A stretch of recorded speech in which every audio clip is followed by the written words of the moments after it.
The world keeps getting better when women make it a habit to fix each other's crowns and exclusively focus on picking up the broken pieces in the lives of other women. With great passion for women, children, and marriages, your hosts Ntwatwa Evelyn, Emma, Lorena, Diana D, Rhoda, and Lorita bring you the irresistible Woman to Woman reality talk show. Feel free to subscribe and hit the notification bell for more about this eventful and exciting show. Woman to Woman reality talk show. You're welcome. Hello and welcome to Woman reality talk show, where we have a heart-to-heart embracing womanhood. My name is Evelyn Ntwatwa, and today with me is... I'm Joy. Joy. Daphne Yamkama. Good to have you again on the show.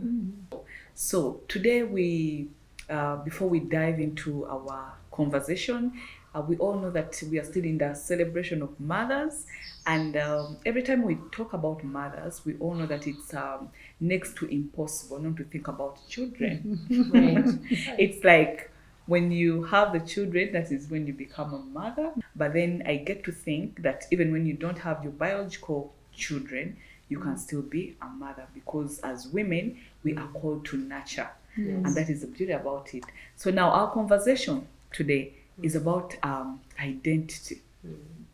You know, when I think about a mother, I feel like as a mother has responsibilities to nurture, to take care of children, to do all those other things that, you know, he is able to do in his strength. What about her? Who takes care of this woman? Who takes care of this mother? And somehow, how I can relate to identity as Eve is like, as a mother, like every time I give birth, or when even now that I have children, there is that phase of my journey of mothering where I feel like I'm overwhelmed. I feel like I'm losing who I am. I feel like my values are no longer, like, you know, seen, or, you know, they're not loud enough. So I feel like I'm losing my identity. Yet I don't know if you ladies can relate to that. Have you experienced something like that? I think once in a while everyone has one of those. Given that we live here on earth, I think the issue would be how long, or how long do you dwell on it, or what do you do with it when that time comes. But I think as mothers, there can be many times when you feel like that, perhaps because of what you know and what you don't know. Yes, so I think that's common. Yes. I think the struggle also has a lot to do with the preparation for the transition from before motherhood to motherhood. Yes. So there are things that you have been finding a whole lot of fulfillment out of, and they were driving you, they were motivating you. Now motherhood seems to be this all-time embracing identity that like takes over, and right, and then you have to figure out what then should I commit myself to, where should the time go, and you know, so I think all of us really have to work through that transition, and I think it takes time. It does. You know, take time to know, okay, where do I commit myself, or where do I not, and you know, who have I become now that I've become a mother, you know. So that transition, I think, is where the question again comes: who am I? Who am I? And who do I want to be? Right. Yeah. So when you talk about that, I look at identity as like, these are things. Okay, it's from the choices that we make. Yeah. Sometimes like we make choices, and like if for example I want to, you know, to pursue my career, and then in wanting to pursue my career, now here I am a mother. I have a baby and I'm not able to pursue my career. So I feel like, oh, am I losing it? You get, and in feeling like I'm losing it, I again also feel like I am losing who I am supposed to be, or what I want to really do with my life. Yeah. So, and that takes me to what could be the causes, or what causes the loss of identity in mothers. Why, like, what causes that feeling for them to happen? You feel like you don't have a purpose or Yeah. something like that. I think one, we need to settle the fact that our identity needs to be constant. Yes. And we need to fight to keep it constant. Yes. Yes. That we are born again. We define are- it. Yes. Yes. We are loved. We belong. I think a person exists in two. There's the being and the doing. And the two of them are totally separate. Yeah. Who I am is very different from what I do. Want to do. But although they affect each other different ways. And I think that when we don't fight to keep that identity, that's where we kind of lose it in the midst of the transition. Yeah. Especially when it comes to even as things as simple as changing a job, maybe changing a home environment. But in this case, talking about motherhood, transitioning from not being a mom To now to a mom. being a mom. Or They from can a be mom of two.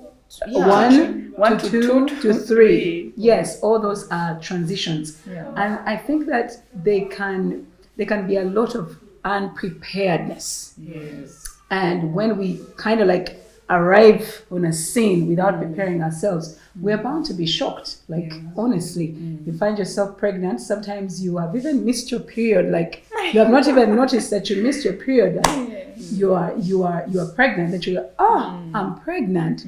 I remember one of those days at church where I go. One of the younger ladies I walk with. She came to church and said, I feel so bad. I feel so awful. I don't have an appetite. Whoa. And I'm supposed to be serving with her on the worship team.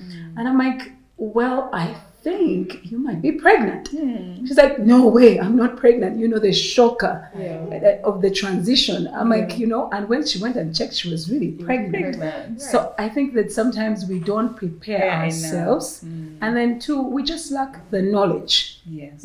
How do you prepare yourself? What are you preparing for? What are you becoming? Sometimes in this society, we just assume because a woman has these two weapons, they're good to go. They're good to go. But those two weapons are nothing unless you have knowledge how to use them.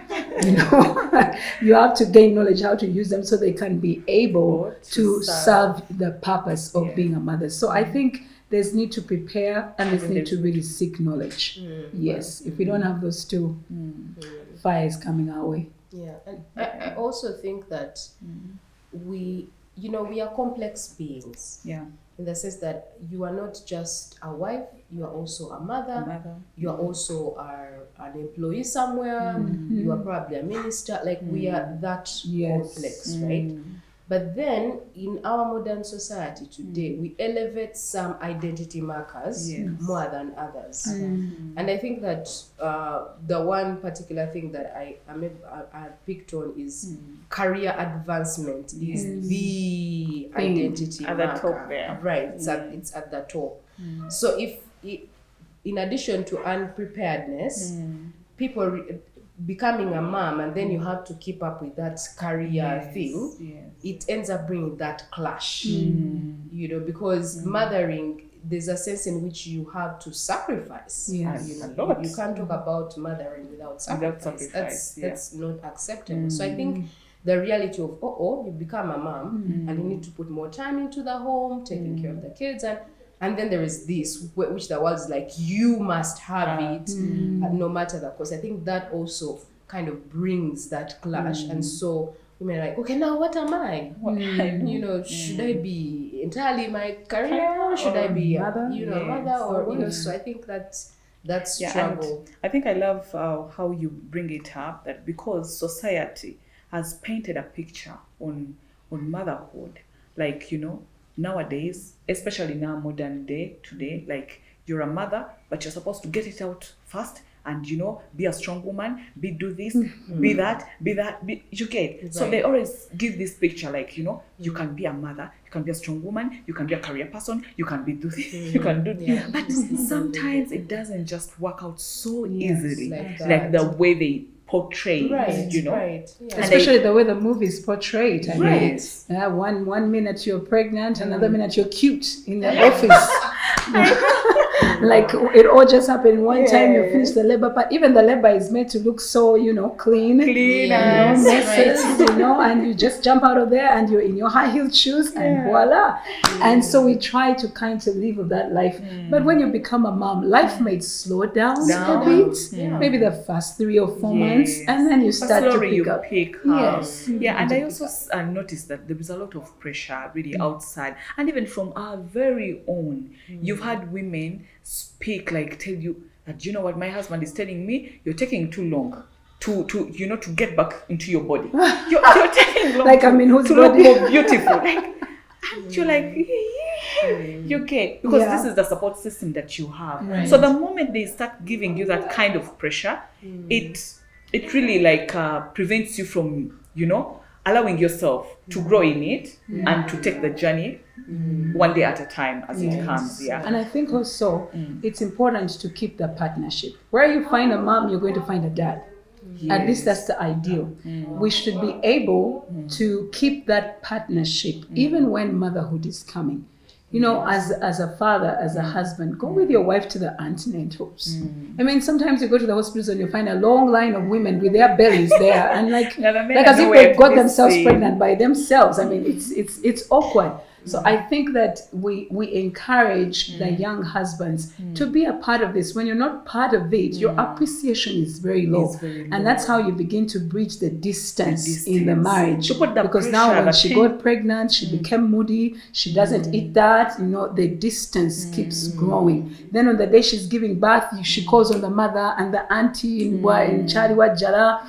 And then, the distance continues to grow. Then you give birth, then you're sent away. The distance is growing. So that man has no shame to come back home and say, well, you're not in your body. Because they have not been with you to see how this is tough, giving birth, the belly is sagging, you have to hold yourself, eat well, sometimes sleep well, go through the breastfeedings in the night, because the first 3 months you've been somewhere else. They've not had a chance to walk with you to realize that, this is tough. I need to bond with my wife. I need to help her here and here. So I think that the other thing is we tend to cause a separation when it comes to motherhood.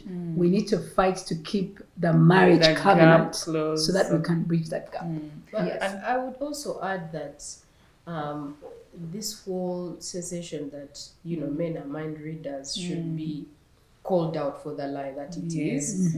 Like a lot of things that women go through, the husbands don't know. They don't actually know. You as the wife take up the responsibility of saying, husband, I am not doing well. You have to explain yourself. You have to explain yourself, why you are struggling, and give him an update of what's going on. Like encourage those conversations to happen.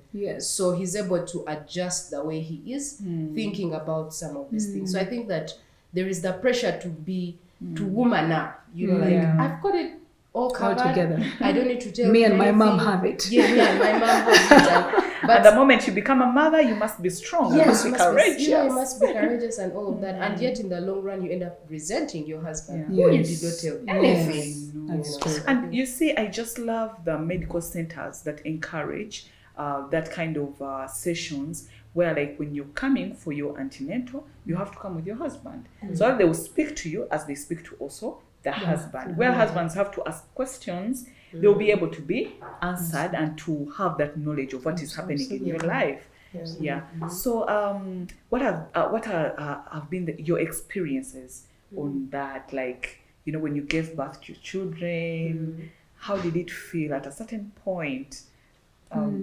Could you take me through? I think it's been a joy having children. I wouldn't mind having more. Actually, for me, my goal was I need to give birth to a football team. Wow. So, and my husband, that freaks him out. Like, it really does freak him out. But I wouldn't mind having more children. Why? Because I waited 6 to 7 years before I had babies. And we lost our first one. And the reason why I waited is because I really was out there to gain knowledge. I was looking for knowledge. I had a privilege to live with like 3 older women, different homes, different settings. One was working, one was a stay home. So I was pretty much exposed. And I can actually say that my giving birth was not that stressful, really. I pretty much know what to do. And we still do that with the ministry I work with, Happy Marriage. We help young women, prepare for giving birth. And when you give birth, put the child in a structure. A child 0 to 3 months will feed every after 2 hours. Once they grow, they can feed every after 3 hours. By the time they're 3 months, they sleep through the night. By the time they are on 3 meals, breakfast, lunch, dinner, all organized. So I think that when we don't have that knowledge, we kind of like gamble our way through motherhood. Right. And motherhood shouldn't be a gamble. So I think that for me, that really blessed me to see 2 women, one working and one staying home. And picking from the 2 brought me to certain conclusions that really worked very well. Putting a child on a structure. I can actually say I've never slept with any of my children in my bed. Wow. And they're all loved and they're very confident. I have never missed a point when my child was sick, because when they're on structure, you pretty much can tell that today they are off. Yeah. Because when they're supposed to sleep at this time, eat at this time, be playing at this time, if they're not doing any of that, clue, they might not be feeling well, and off to the hospital you go. So I can say that my having babies, the reason why I want to have more, because it has worked. It was about, by the time the 3 months I'm done, we're sleeping through the night. I have my bed back. I have my husband back. Yeah, you're good to go. I think that takes us to how you could help a woman who is going through that kind of I've lost my identity and all that. But if we still focus on the experience, have you gotten a scenario where you felt like? I think perhaps to add to Joy's experience, becoming a mother was actually a huge high point for me. I absolutely love the fact that I had become a mom. Yeah. But then I think that the reality of the intense taking care of the child is like, wow, like you stop counting days. Yes. You start counting, like you slow down to counting hours. Some days you're like, okay, if I go through this 1 hour, praise the Lord. So you do it one hour at a time, 1 hour at a time. But through that, I think I got in touch with my feminine side a whole lot more. Like there's so much going on in your body as you're breastfeeding, those bonding nutrients and whatnot. You're bonding with your child. You are leaning into the feminine aspect of your femininity. So I think that kind of eventually helped me understand the big picture, like of being of life. Yes, of life. That now I have this privilege that has been added to me as a woman, and it's now become a part of my identity. So I stopped fighting it. Wow. So there is that fight that goes on. So but then seeing where my hard work was going was so encouraging. Like, oh, they've gone, they're bigger now, and okay, like, let's keep at this, right? So I love the point you made that you stopped fighting it, and I guess that was your maybe coping mechanism of like, this is what I'm going through, but I mean, this is the reality. I have to go through it. And and I remember when I had my, I think, third born, on the first 2, something could happen, but I think it was not that serious. So now on my third born, I think that was a time where, first of all, before I had my third born, I had laid out like strategies for work. Like I was like, oh, now I need to be doing this in this coming year. I'm going to be, you know how you do your plans, especially for us who are in business. You're like, now I need to travel. I need to be doing this. I need to be doing that. So the baby came unexpectedly. The third one. The third one. They still come. So it was a moment where I felt like, okay, thank you, Jesus. I have my baby, but here are the plans that I had. What do I do? So for a short while, I kept like, a lot in my mind. Like, I was fighting with it. I'm like, I bless God for this gift. But again, what am I going to do with this? Plans. And then like, that I kind of like settled it, and it was okay. Then when the baby was born, it was about, I think, around 3 or 6 months, where you feel like, where everyone feels like, oh, okay, now the baby has grown a bit, so you should be now active, more active in the things that you've been doing before. So here was a scenario where, like, because I work with my husband, we kind of separate roles in our workplace or in our business. And like, I know what I'm supposed to do. He knows what he's supposed to do. So that was a time where I think he expected me to be like, now the baby is 6 months. So I think you could be adding up this. I get the box and be, and honestly, my head was empty. Most of the times I would wake up and I just have a routine of like, now I have to shower my baby. I have to do this.